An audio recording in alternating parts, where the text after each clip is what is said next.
لوگ آپ کو دکھیں گے وہاں پر نہ ڈرنے والے لوگوں کا ہاتھ ضرور موجود ہوگا.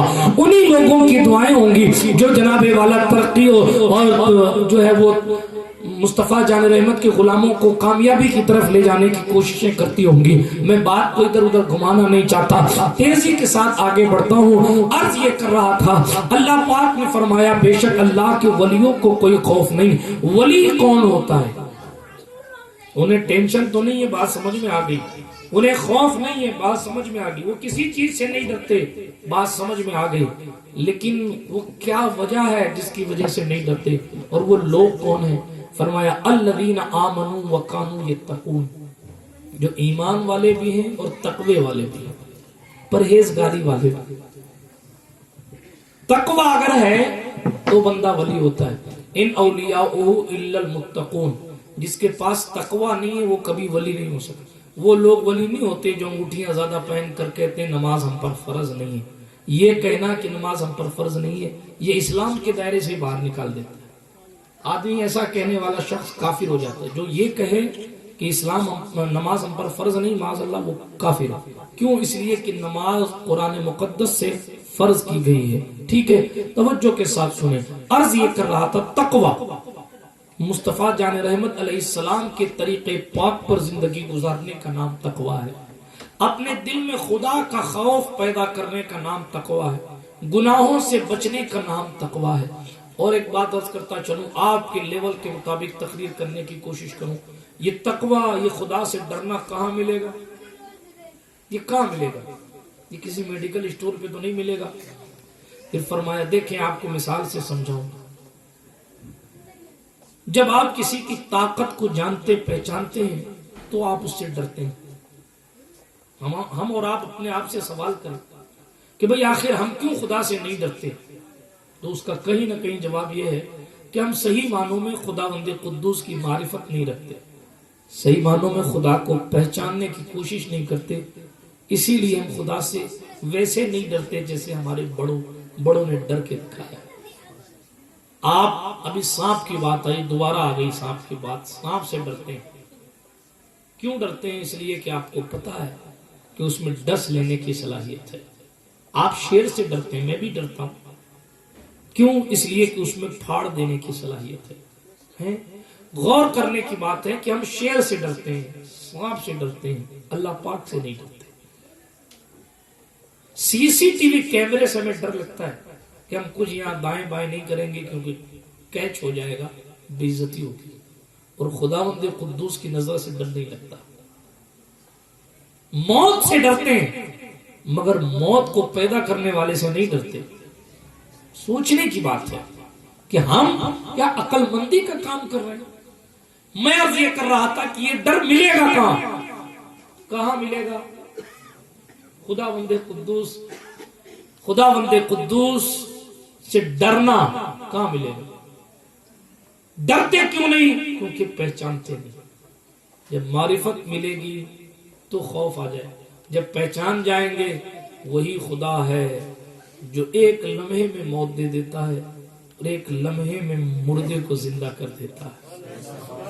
وہ چاہے تو 300 سال سے زیادہ اصحاب کہف کو سلائے رہتا ہے اور 300 سال بعد ان غار والوں کو زندہ کر کے لوگوں سے ملا بھی دیتا ہے. وہ چاہے تو 12 سال پہلے کشتی کو ڈبو دیتا ہے, پھر 12 سال بعد عبد القادر جیلانی کی زبان رکھنے کے لیے پھر انہیں جلا بھی دیتا ہے. جب خدا کی معرفت آپ کو حاصل ہو جائے گی تو آپ خدا سے ڈرنے لگیں گے. یہ تار میں پکڑ لیتا ہوں اس لیے کیونکہ جناب اس کے اوپر کیبل ہے, پلاسٹک ہے, یہ مجھے کرنٹ نہیں مارے گا. لیکن اگر یہی تار ننگا ہو تو کوئی سمجھدار نہیں پکڑے, کیونکہ ہمیں معرفت حاصل ہے کہ اس میں کرنٹ ہے. جب آپ کو خدا کی پہچان ہو جائے گی تو آپ خدا سے ڈرنا شروع کر دیں. اب یہ معرفت کہاں ملے گی؟ پہچان کہاں ملے گی؟ وَكُونُوا مَعَ الصَّادِقِينَ. پہچان والا ہی پہچان کراتا ہے. جو شخص یہ جانے کہ شیر کھا جاتا ہے وہی تو بتائے گا کہ ہاں شیر کھا جاتا ہے. جو شخص جانے گا کہ تار میں کرنٹ آتا ہے وہی تو آپ کو پہچنوائے گا کہ بھائی تار میں کرنٹ ہے، اس کو مت پکڑنا۔ جو شخص یہ جانے گا کہ سانپ کاٹ کھاتا ہے وہی تو آپ کو بتائے گا کہ بیٹا سانپ کاٹ کھائے گا تو اس کے قریب مت جانا۔ جب شیر کی معرفت رکھنے والے شیر سے بچائیں گے اور شیر کا خوف، شیر کا ڈر لوگوں کے دل میں ڈالیں گے تو پھر آپ ادھر بھی یوں ہی آ جائیے۔ خدا کو پہچاننے والے خدا کا ڈر ہمارے اور آپ کے دل میں ڈالیں۔ خدا کی معرفت کہاں سے ملے گی؟ جو خدا کو پہچانے گا اس کے ساتھ ہو جاؤ، جو خدا کو پہچانتا ہے اس کے قدموں میں آ جاؤ، جو خدا کی معرفت جس کے پاس ہے آپ اس کے قدموں سے لپٹ جاؤ۔ جب آپ معرفت خدا حاصل کرنے کے لیے شہنشاہ بغداد، پیران پیر، روشن ضمیر، قطب ربانی، شاہباز لامکانی، قندیل نورانی، محبوب سبحانی، غوث سمدانی، پیر لاسانی، سیدنا شیخ ابو محمد سید عبد القادر جیلانی الحسنی والحسینی رضی اللہ تعالی عنہ ورضاہ عنہ کی چوکھٹ پر پہنچیں گے اور خدا کی پہچان تلاش کرنے کی کوشش کریں گے تو آپ پہلے سرکار غوث پاک رضی اللہ تعالی عنہ کی وہ زندگی پڑھیں گے جس میں انہوں نے خدا کو پہچاننے کے لیے محنتیں کی ہیں۔ پھر آپ کو وہ مرتبہ مل جائے گا اور وہ بات آپ کو سمجھ آ جائے گی کہ خدا بند قدوس کو کس شان کے ساتھ غوث پاک نے پہچان لیا۔ محنت بے مثال کی بھی ایک موضوع ہے۔ جو اللہ کا بندہ ماں کے پیٹ سے ولی بن کر آیا وہ 40 سال تک عشاء کے وضو سے فجر کی نماز پڑھتا رہا۔ ماں کے پیٹ سے ولی ہے پھر بھی اتنی محنت ہے۔ یہاں تو کچھ نہیں ہے۔ یہاں کس نے کہا کہ آپ ولی ہیں یا میں ولی ہوں؟ کسی نے نہیں کہا۔ جس کو مدرسہ فرشتے چھوڑنے جاتے ہیں وہ اپنا گھر بار چھوڑ کر بغداد آ رہا ہے کس لیے؟ علم حاصل کرنے کے۔ اور ہم اور آپ گھر چھوڑ کے مسجد نہیں جا سکتے سبحان ربی الاعلیٰ کہنے کے لیے، اور پریشانیاں 70 ہیں مگر کسی پریشانی کا حل نکالنے کی کوشش میں نہیں۔ غوث پاک رضی اللہ تعالیٰ عنہ 40 سال تک رات بھر عبادت کی، 25 سال تک جنگل کی پتیاں کھائی، 25 سال تک، 15 سال تک ہر رات قرآن آمین کیا۔ ہم نے قرآن صحیح پڑھنا ہی نہیں سیکھا، ہم نے چھوٹا آ بڑا آ کا فرق ہی نہیں پتا، ہمیں پتہ ہی نہیں کہ سورہ فاتحہ صحیح پڑھنے کا طریقہ کیا ہے۔ معاف کیجیے، وہاں 15 سال تک ہر رات قرآن آمین کیا گیا، محنتیں اتنی کی گئیں کہ جناب سالوں تک بغداد معلیٰ کے باہر انتظار کرتے رہے کہ خضر علیہ السلام آئیں گے تو مجھے بغداد میں جانے کی اجازت دیں گے۔ فرماتے ہیں میں بغداد پہنچا اور بغداد میں جب زندگی گئے کیوں بغداد گئے کیوں؟ بغداد علم حاصل کرنے کے لیے۔ کیوں گئے؟ کیوں گئے؟ ہاں زور سے بولو، علم حاصل کرنے کے لیے۔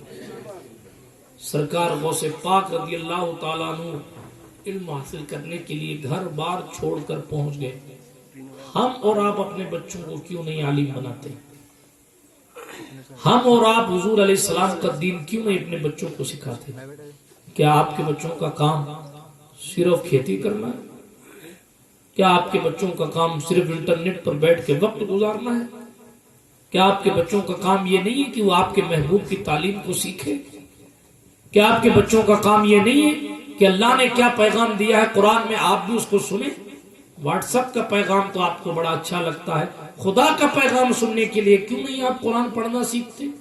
اور کیوں نہیں جو ہے وہ قرآن مقدس کا ترجمہ پڑھنا سیکھتے؟ کیوں نہیں یہ سیکھتے کہ میرے اللہ نے مجھ سے کیا کہا ہے؟ ذرا میں سنوں۔ آپ کو معلوم ہے پہلے کے لوگوں نے جب قرآن پڑھنا شروع کیا تو کئی عیسائی، کئی یہودی مسلمان ہو گئے۔ کیوں؟ یہ کہہ کر مسلمان ہو گئے کہ ایسا لگتا ہے قرآن کے انداز سے کہ جیسے میرا اللہ مجھ سے ہی باتیں کر رہا۔ لیکن پڑھنے کی صلاحیتیں تو پیدا ہو، قرآن پڑھنے کا انداز تو پیدا ہو۔ لوگ قرآن مقدس کو سن کر، اذانوں کو سن کر اپنے دل کی دنیا کو بدل لیتے تھے۔ وہ ایک اللہ والے تھے، ان سے جب پوچھا گیا کہ جنگل میں اکیلے رہتے ہو تو ڈر نہیں لگتا؟ تو اس اللہ والے نے جواب دیا میں اکیلا کہاں رہتا ہوں. کہا کیوں؟ کہا میرا اللہ میرے ساتھ ہے.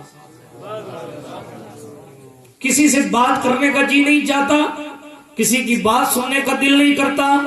تو اس اللہ والے نے پلٹ کر کہا جب مجھے کسی سے بات کرنی ہوتی ہے تو میں اپنے خدا کے دربار میں نماز پڑھنے لگتا, اور جب مجھے کسی کی بات سننی ہوتی ہے تو میں اللہ کا قرآن پڑھنے لگتا.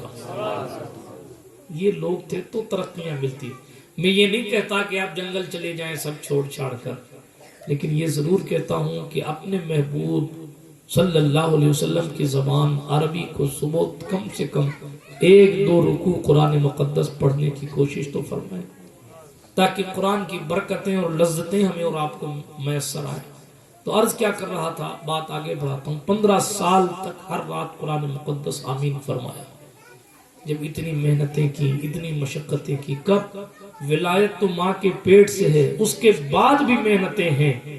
تو جب محنتیں اپنے چرم پر پہنچی تو قدرت نے انہیں غوثیت کا مقام عطا فرما دیا. غوث معلوم ہے کس منصب کا مالک ہوتا ہے؟ غوث پاک خود فرماتے ہیں درست العلم حتی صرت قطبا, میں نے علم حاصل کیا یہاں تک کہ میں قطب ہو گیا. وَنِلْتُ السَّعَدَ مِن مَوْلَ الْمَوَالِي, اور میں نے آقاؤں کے آقا سے سعادت اور نیک بختی حاصل کی ہے. یعنی علم حاصل کر کے قطب بنے ہیں, اور اس شان کے ساتھ بنے ہیں کہ فرماتے ہیں قدمی حاضی علی رقبت کل ولی اللہ, میرا یہ قدم تمام ولیوں کی گردنوں پر. محنت اتنی کی, ویرانوں میں عبادتیں, بھوکے رہے. کہتے ہیں کہ بغداد آیا تو مجھے ایسا محسوس ہوتا تھا کہ لوگ مجھے دیوانہ سمجھتے ہیں, بھوک کی شدت پریشان کرتے. حالت یہ تھی کہ جناب والا گھر بار چھوڑ کے آ گئے تھے, کھانے کے لیے چیزیں میسر نہیں آتی. کئی مرتبہ ایسا ہوا کہ مجھے شدت سے بھوک لگی تو میں پتے کھانے کے لیے جنگلوں میں گیا نا, تو مجھے جنگل کے پتے بھی نہیں ملے, کیونکہ وہاں بھی فقیروں کی بھیڑ تھی. تو بغیر پتے کھائے میں آ گیا. جنگل کے پتے بھی نہ ملے پھر بھی نفل بھی نہیں چھوڑی, فرض چھوڑنا تو دور کی بات. آج ہم ایک پراٹھا بھی نہیں چھوڑتے. ہنسنے کی بات نہیں, افسوس کی بات. میں نہیں کہتا کہ آپ چھوڑ دو یا نہ کھاؤ, مگر یہ ضرور کہتا ہوں کہ 3 ٹائم کھاتے ہو تو 5 ٹائم خدا کا شکر بھی تو ادا کرو. جنگل کے پتے کھا کر رات رات پر عبادت کی عبد القادر جیلانی نے, تو وہ غوث اعظم بنے.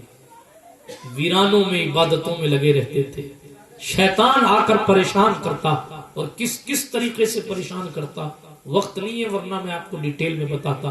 کبھی وہ سانپ بن جاتا, دیکھو تیسری بار سانپ کا نام آ گیا. ہاں, نماز کا علاقہ ہے, سانپ ہی سانپ آ رہا ہے. سنیں, سانپ اتنا بڑا سانپ کہ وہ زمین پر پونچھ رکھتا, تو حضرت غوث پاک کے چہرے کے سامنے اس سانپ کا منہ آ جاتا.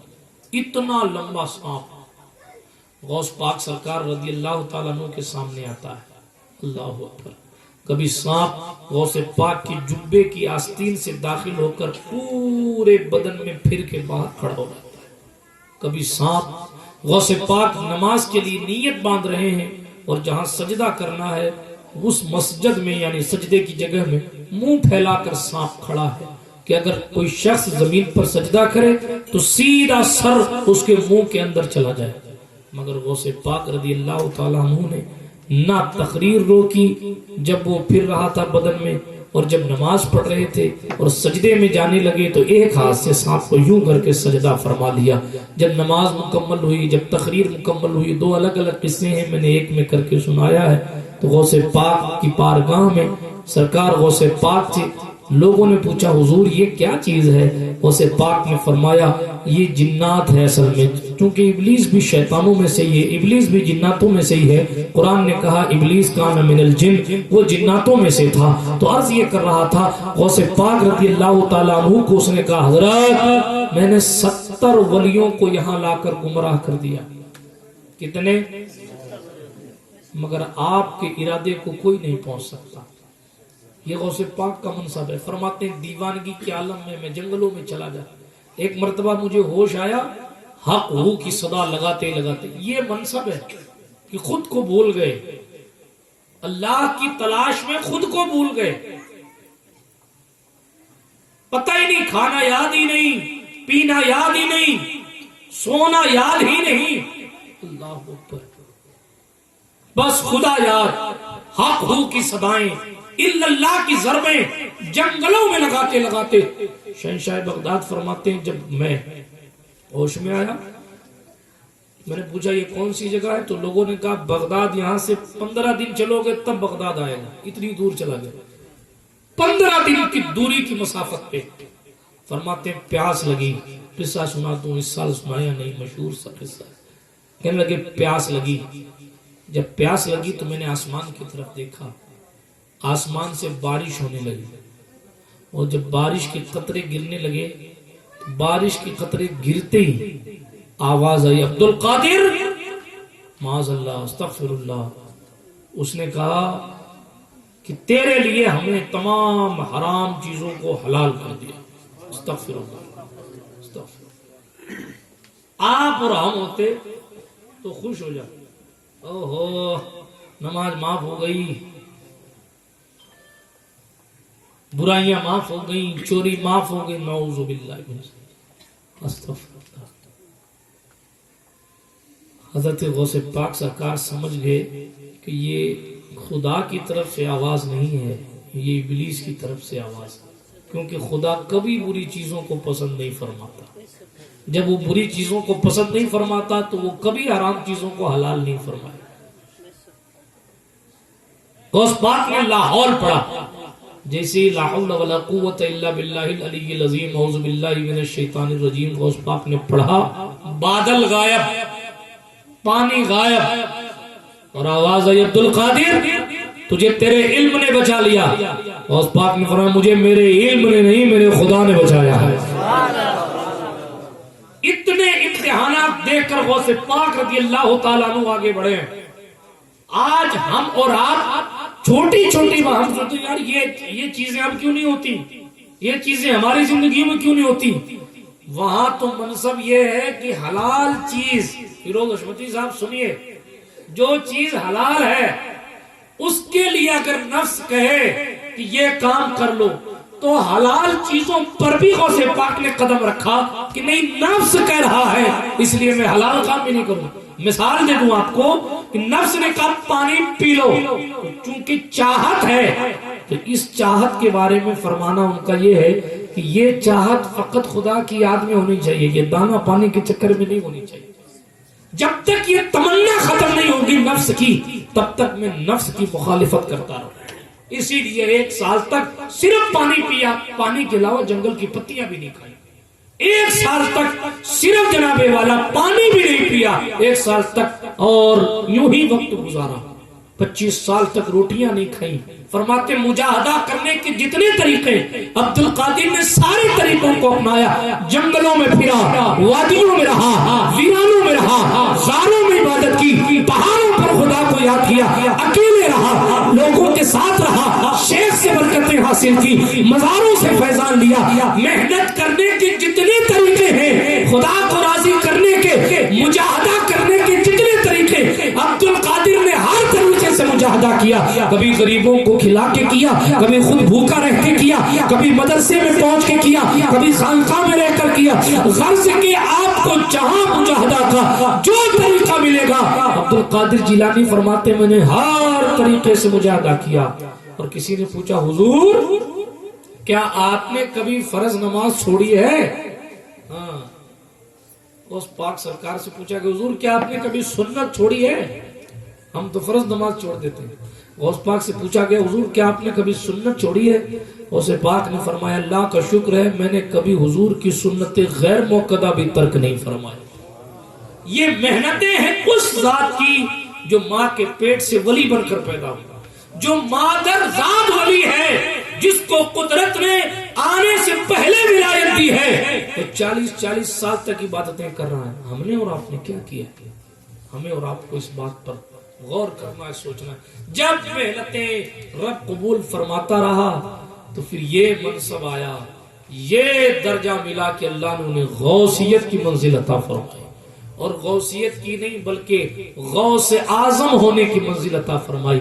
اب غوث کا کام کیا ہے سنیں، روئے زمین پر غوث اعظم کا کام کیا ہے، روئے زمین پر یعنی پوری زمین پر، آپ کی توجہ میری طرف رہنی چاہیے، پوری زمین پر جہاں بھی ولی ہیں، پوری زمین پر، چاہے جنگل ہو چاہے سمندر، سمندر میں بھی ولی ہیں، سمندر میں بھی ولی۔